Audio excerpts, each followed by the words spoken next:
আসসালামু আলাইকুম ওয়া রাহমাতুল্লাহি ওয়া বারাকাতুহু। আলহামদুলিল্লাহি রাব্বিল আলামিন ওয়াসসালাতু ওয়াসসালামু আলা সাইয়্যিদিল মুরসালিন ওয়া আলা আলিহি ওয়া সাহবিহি আজমাইন, আম্মা বা'দ। প্রিয় দর্শক শ্রোতা ভাই বোনেরা, একটি মানবিক বিষয় নিয়ে আপনাদের মুখোমুখি হয়েছি। শিরোনাম দেখতে পাচ্ছেন, ইহলোকে যা প্রতি বছরের শোক দিবস, পরলোকে তা প্রতি বছরের আযাব দিবস। এটি একটি ইনফরমেশন, পারলৌকিক ইনফরমেশন। এই পৃথিবীতে অনেক কিছুই আমরা আনন্দ করে করি, পরলোকে তা অনেক বড় শাস্তি এবং নিরানন্দ বয়ে নিয়ে আসে। অধিকাংশ গাইডলাইন ব্যতীত, নবীগণের গাইডলাইন ব্যতীত যদি আমরা কিছু করি, নিজের মনের খাহেশ, অন্তরের হবি বাস্তবায়ন করার জন্য, তাহলে সেটা কত বড় অকল্যাণ নিয়ে আসতে পারে। দেখুন, এ বিষয়ে নবী সাল্লাল্লাহু আলাইহি ওয়াসাল্লাম বলেন, আল মাইয়িতু ইউআযাবু বিমা নিহা আলাইহি। মৃতকে শাস্তি দেওয়া হয় এই কারণে, এই শাস্তিটাই, আযাবটা, পানিশমেন্ট, টর্মেন্ট কেন আসে? মৃত্যুর পরে কত অসহায় জীবন, সেখানে একা। তো সেখানে যদি শাস্তিটা হয় কত ভয়াবহ। এই শাস্তিটার কারণ কি? বেমা নিহা আলাইহি। জীবিতরা এটার কারণ, জীবিতরা কি করে? তার জন্য শোকানুষ্ঠান করে প্রতি বছর। মৃত্যু বছর নয়, মৃত্যু বছর শেষে শোকানুষ্ঠান, কাঙ্গালি ভোজ, স্মৃতিচারণের জন্য খাবার দাবারের এসব আয়োজন যে করে, আরবিতে এটাকে নিয়াহাত বলে। তো শাস্তির কারণ হলো বেমা নিহা আলাইহে, তার জন্য নিয়াহাত করা হয় যেহেতু, সেই জন্য এরা পৃথিবীতে করে নিয়াহাত অনুষ্ঠান, কাঙ্গালি ভোজ, শোক অনুষ্ঠান, পরলোকে তার উপরে চলতে হয়, শুরু হয় শাস্তি, আযাব। তো এই হাদিসটি ইমাম বুখারী বর্ণনা করেছেন 1292 নম্বর হাদিস, সহিহ মুসলিম 927 নম্বর হাদিস। একেবারে সহিহ শুদ্ধ ইনফরমেশন, পারলৌকিক ইনফরমেশন। আপনাকে এটা ফলো করতে হবে, হেয়ার আফটার। এটাতে নবীগণের মেসেজ ছাড়া আপনি কিছু করলে আপনিও বিপদে পড়বেন, আপনি যার জন্য করছেন সেও বিপদে পড়বে। আচ্ছা, এখন এখানে প্রশ্ন হলো, নিয়াহাত কাকে বলে?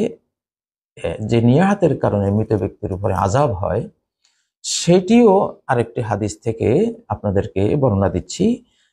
এই হাদিসটি হযরতে জারির ইবনে আব্দুল্লাহ আল বাজালি সাহাবী রাদিয়াল্লাহু তাআলা আনহু তিনি বর্ণনা করেছেন, কুন্না নাউদ্দুল ইজতিমাআ ইলা আহলিল মাইয়িতি ওয়া সানিআতাত তাআমি বা'দা দাফনিহি মিনান নিয়াহা।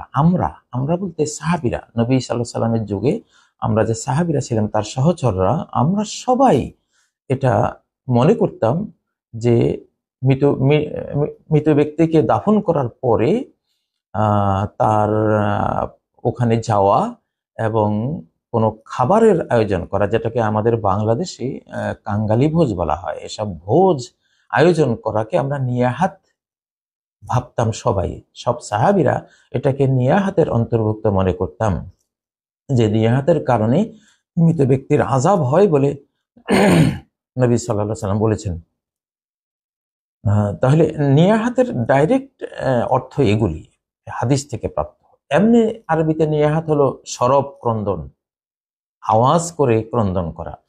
তো যেখানে আওয়াজ করে ক্রন্দনের সাথে আবার ক্রন্দন থাক আর না থাক, কাঙ্গালি ভোজের আয়োজন হতো এবং সেখানে গণজমায়েত করা হতো।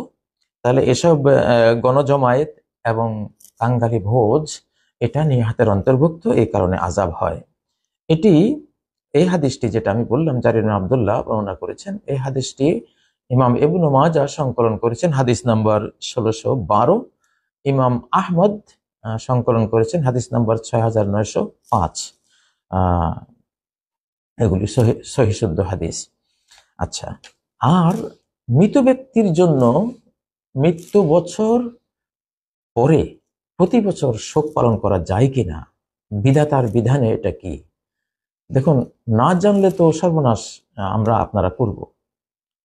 এখানে একটি সহিহ হাদিস রয়েছে, ইন্না লা ইয়াহিল্লু লিমরাআতিন তু'মিনু বিল্লাহি ওয়াল ইয়াউমিল আখির আন তুহিদ্দা আলা মাইয়িতিন ফাওকা থালাথ ইল্লা আলা যাওজিন ফা ইন্নাহা তুহিদ্দু আলাইহি আরবাআতা আশহুরিন ওয়া আশরা।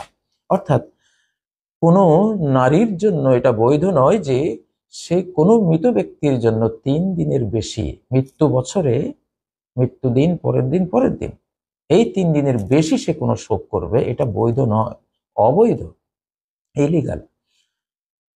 হ্যাঁ, যদি তার স্বামী মৃত্যুবরণ করে তখন সে 4 মাস 10 দিন শোক করবে মৃত্যু বছরে, এরপরে আর না। এটা শুধু মৃত্যু বছরের সাথে সম্পৃক্ত। এই হাদিসটি ইমাম বুখারী বর্ণনা করেছেন, হাদিস নম্বর 1280, সহিহ মুসলিম হাদিস নম্বর 1486, সহিহ হাদিস একেবারে। তাহলে মৃত্যু বছরের পরে স্বামী হোক অস্বামী হোক কারোর জন্য শোক করা বিধাতার বিধানে কি হলো? অবৈধ হলো, শাস্তিযোগ্য অপরাধ হলো। এখানে নারীর কথা এসছে কেন? নারীরাই সাধারণত শোক সন্তপ্ত বেশি হয়, তারা আবেগী বেশি, এই জন্য তাদেরকে সতর্ক করা হয়েছে। পুরুষরা এমনটা করে না, কিন্তু এখানে পুরুষটাও ইনক্লুড রয়েছে, যে অর্থাৎ নারী আর পুরুষ যেই হোক না কেন, মৃত্যু বছর 3 দিনের পরে আর কোনো শোক নেই, শোক দিবস নেই। তাহলে আমরা কি করছি? আমরা এগুলো কিন্তু করে যাচ্ছি। এগুলোর কারণে অনেক ফিতনা ফাসাদ, আমাদের ইহলোকও বরবাদ হচ্ছে, পরলোকও বরবাদ হচ্ছে। আর কতকাল করব ভুল পথে, আর কত দিন আমরা চলবো? আমাদের ফিরে আসা উচিত এগুলো থেকে, প্রিয় বন্ধুরা। এখন আপনি মৃতের জন্য কি করবেন? তা আবেগ তো আছে, যে আমি আমার মৃত মা বোন ভাই বোন যেই মারা যাক না কেন, বা আমার প্রিয় কোনো ব্যক্তি মারা গেছে, কি করবেন? দেখুন, নবী সাল্লাল্লাহু আলাইহি ওয়াসাল্লাম থেকে আরেকটি হাদিস দিচ্ছি, এখানে 7টি পয়েন্ট নবীজি বলছেন যে এগুলো মৃত্যুর পরে মৃত ব্যক্তিদের উপকার করে, তাদের ওখানে চলে যায়, তাদের আমলনামায় পৌঁছে যায়। ইন্না মিম্মা ইয়ালহাকুল মুমিনা মিন আমালিহি ওয়া হাসানাতিহি বাদা মামাতি, মুমিনের যে আমল মৃত্যুর পরেও পৌঁছতে থাকে, তার পুণ্যকর্ম যেগুলো তার কাছে যেতে থাকে মৃত্যুর পরে। 1 নম্বর, ইলমান আলেমাহু ওয়া নাশারা, কোনো জ্ঞান, উপকারী জ্ঞান যেটা সে শিখেছে এবং ছড়িয়ে দিয়ে গেছে, যতকাল থাকবে তার কাছে এর সওয়াব যেতে থাকবে। 2 নম্বর, ওয়ালাদান সালেহান তারাকা, কোনো পুণ্যময় ছেলে মেয়ে, সুপুত্র সুপুত্রী যদি সে রেখে যায়, তাদের সব জীবন কর্ম সৎকর্মগুলো তার কাছে যেতে থাকবে।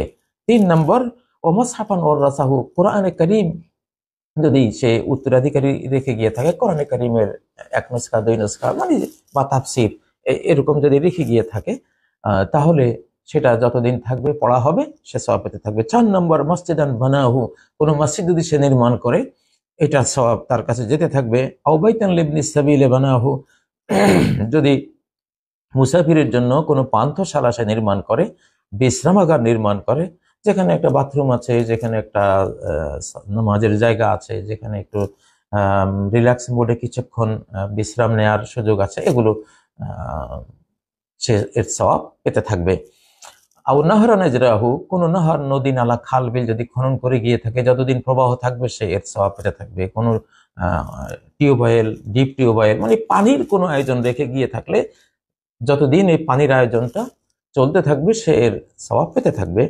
6 নম্বর, এটা এটা গেল 6 নম্বর। 7 নম্বর হলো সাদাকাতান আখরাজাহা মিন মালিহি, কোন সাদাকা যদি সে তার সম্পদ থেকে দিয়ে থাকে, কি সিহহাতিহি, সুস্থ থাকা অবস্থায়। যেহেতু মৃত্যু রোগ শুরু হলে সাদাকার কবুল হবে না, ওসিয়তের 1/3 ছাড়া। মৃত্যু রোগ শুরু হলে সাদাকা গ্রহণযোগ্য না, শুধু ওসিয়তটা গ্রহণযোগ্য। এই জন্য সুস্থতার কথা বলা হচ্ছে, যে সুস্থ অবস্থায় যদি সে সাদাকা দেয় তার মাল থেকে, এবং তার হায়াত অবস্থায়, বেঁচে থাকা অবস্থায় যদি দেয়, ইয়ালহাকুহু মিন বাদি মাউতিহি, তার মৃত্যুর পর এটা পৌঁছে যাবে। এখন এই যে 7টি কর্ম, এগুলো সে নিজে করুক। কিছু আছে যেটা তার নিজে করতে হবে, যেমন একটা সুসন্তান রেখে যাওয়া, এটা অন্যরা তো আর এটা রাখতে পারবে না। আর বাকি 6টা তো যে কোনো লোক তার পক্ষ থেকে করতে পারে। একটা কোরআন তার পক্ষ থেকে সাদাকা করে দেয়া, পান্থশালা নির্মাণ করে দেয়া, খালবিল খনন করে দেয়া, এই জাতীয় ওয়েলফেয়ারের কাজগুলো করা যে কেউ করতে পারে। এগুলো তার আমলনামায় চলে যাবে। এই হাদিসটি ইমাম ইবনে মাজাহ বর্ণনা করেছেন, হাদিস নাম্বার 200। হাদিসটি হাসান পর্যায়ে, মানে সুন্দর, সহিহ, গ্রহণযোগ্য একটি হাদিস। প্রিয় বন্ধুরা, পৃথিবীর জীবন পৃথিবীর কর্মের যে দৃশ্যমান ফলাফল, এটা পরলোকের ফলাফলের মতো না, ওখানে আরেক রকম হয়ে যায়।